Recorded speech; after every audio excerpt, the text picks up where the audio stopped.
So I've got here two multimeters. The first one is a Fluke. This is an expensive multimeter. It's auto ranging.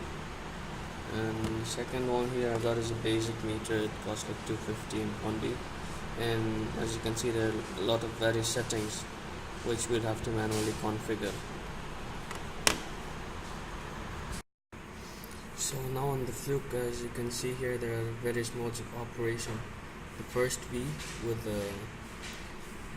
a tilde sign above is voltage check for AC.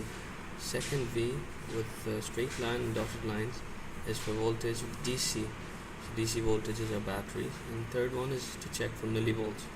This here is a symbol for the unit of resistance, and it's called ohms.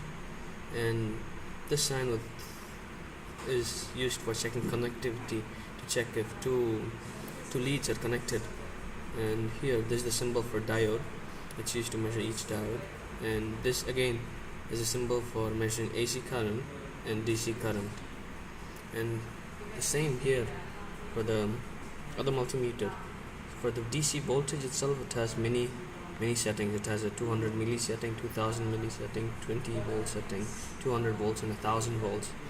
So this 200 millivolts defines could be used for measuring any voltage up to 0 to 200 millivolts.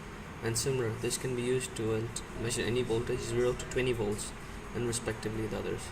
And again here, there's the symbol for AC voltage, and there are two settings. There's a 750 setting and there's a 200 setting. This can be used to measure up to 0 to 200 volts, and this could be measured from 0 to 750 volts.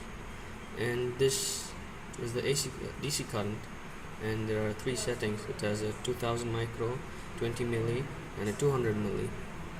And here there's a 10 amps mode for DC current. And again, you can see the symbol for resistance here, ohms. And these are the various settings that can be used to measure the resistance. And again, diode and connectivity. So now we'll be looking at why these symbols are here for. There's a voltage symbol, resistance unit symbol, there's a connectivity symbol, there's a capacitance symbol, and there's a diode symbol. And this is the common, where we put the black terminal on, and here it's written amps for 10 amps mode. So usually, depending on the mode that we want to operate with, the respective red lead goes here. So I could use now this multimeter to measure any of these, to measure the voltage, resistance, connectivity, capacitance, and the diode. But if I want to measure the current up to 10 amps fuse mode, I'd have to change this to here. And now I could measure the current in this multimeter. Next to this multimeter, again there's a common where the black lead goes. And for the second, there's my voltage, resistance, and milliamps current setting. So the milliamps current settings is, I could use this 20 milli and 200. For these three current mode, I could use this. But if I want to use the 10 amps mode, that's this, I'd be using the red lead here. So for this setting, I could put the red lead here and measure any of these. But for my 10 amps mode, I just have to change. So now I want to measure my AC voltage. I've connected my adapter there. That gets routed to my terminal. But this is not the mode to measure the voltage. This is the mode to measure the current. So I'm just changing my pin setting to respective place. And then our AC voltage is usually up to 240 volts. So 200 won't be suitable, so I'm just changing it to 750. And now let's turn on the switch. And the voltage that I get here is only 209. That's for AC. And now to measure the voltage with my auto ranging meter. The terminals are connected. The common is here, and the voltage for the voltage reading. It's all powered up. So let's put it in the respective voltage AC mode and turn the power on. And here this meter shows 208. I trust this one more. Now I'm gonna measure the voltage of this battery. This is a 3.7 volt DC battery, and I'm gonna put the respective node. It's 20, and it shows 4.2. The battery is fully charged. And let's see if it works in the 200 milli mode. Oops, it can only measure from 0 to 200 milli. That's 0 to 2 volts. It can't measure higher than that. So I could only use a 20 volt setting for my DC voltage.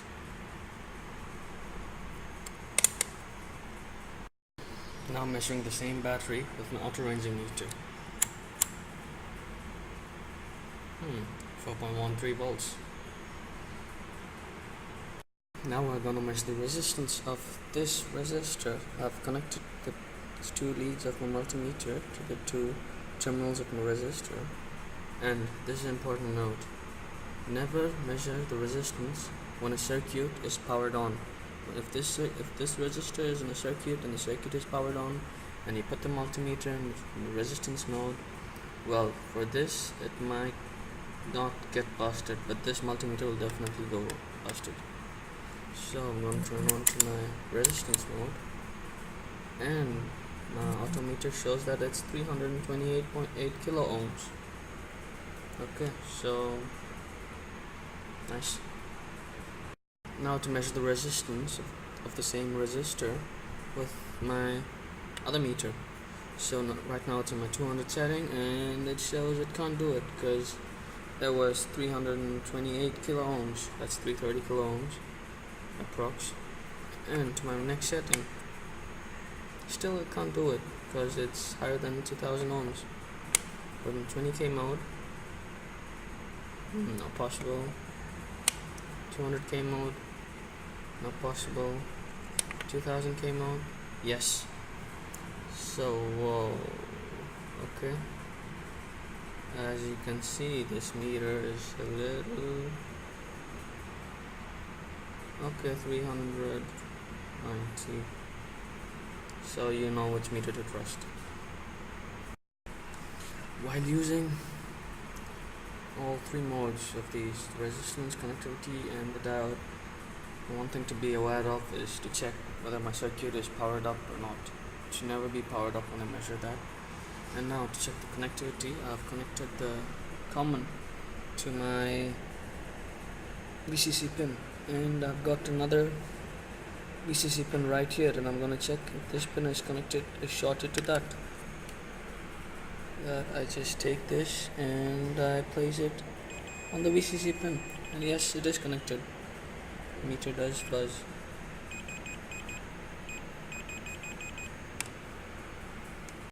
And next, to check my diode, I've placed in my diode mode, and I've connected my diode to my breadboard, and I've connected my two terminals to the two ends of the diode, and yes, I see a 0.7 volts drop of the diode.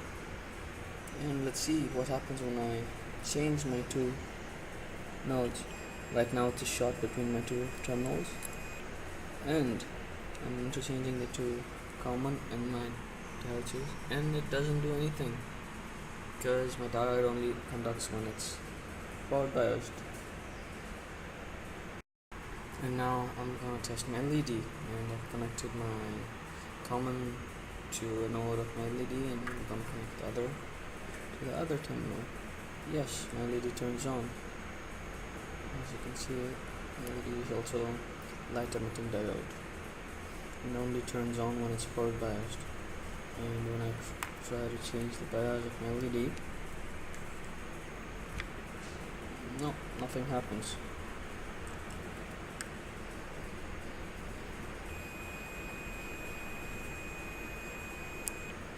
And I again forward bias it, and it turns on.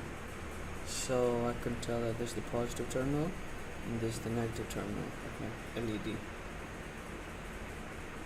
Next, I'm going to measure my current. So I've connected a 4.1 volts battery in series with an ammeter, and I have three resistors. The first one is 100 ohms, second one is 30 ohm, and a 30 ohm. And when resistors are connected in series like this, they add up. So all these three resistors will look like a 160 ohm resistor. And next it's connected and forward biased with an LED, and this is my reference. And so the circuit looks like this, and yes, LEDs turn on. Oops, I have only one LED. Yeah, and the respective current is 7 milliamps. So this is my battery is positive. It goes through my ammeter in series and gets connected to first resistor. The first resistor connected to second one to the third one, and to the LED positive, and then to the reference. And next to measure the capacitance, there's a capacitor, and the rating is 100 microfarad to 25 volts. And as you can see here, there are two terminals. One of them is longer, the other short one. The longer one is positive and the short one is negative. And you can also say by this white mark, white stripe here, white stripe usually indicates the negative terminal of the capacitor. And connecting the terminals, and multimeter shows 105 microfarads. So this is a clamp meter, and it's used for measuring currents in any flowing wire through these two clamps. Hook it up. Now as you can see, it's showing -6 amps, and that's the current that is charging the battery now. And as soon as I turn out my input power, now it's running in backup mode, and it's providing 17 amps to my whole office. And as soon as I turn back my input power, AC mains, and now it's back to charging. As you can see, it's negative 10 amps, and it's charging the battery at that rate with that current.